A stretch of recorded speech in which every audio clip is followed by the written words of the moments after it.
Relief లాగా special fruit salad ఎలా చేసుకు తినొచ్చో అలాంటి వారికి కూడా ఇప్పుడు నేను చెప్పబోతున్నాను. అలాగే మరొకటి, కొంతమంది కొన్ని రకాల పళ్ళు తింటారు, కొన్ని తినరు. నాకు అదొద్దు, ఈ పండు వద్దు అని పేచీలు పెడుతుంటారు.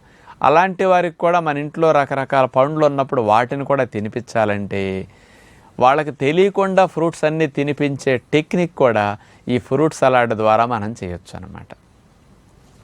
అంచేత ఇది వారంలో 2-3 సార్లు అయినా బోర్ కొట్టకుండా ఆల్టర్నేటివ్ డేస్లో ఈరోజు ఫ్రూట్స్ తింటాం, రేపు ఫ్రూట్ సలాడ్, మళ్ళీ ఇంకో రోజు fruits, next day fruit salad, అట్లా అప్పుడప్పుడు కూడా మీరు చేసుకుంటూ ఉంటే మంచిదన్నమాట.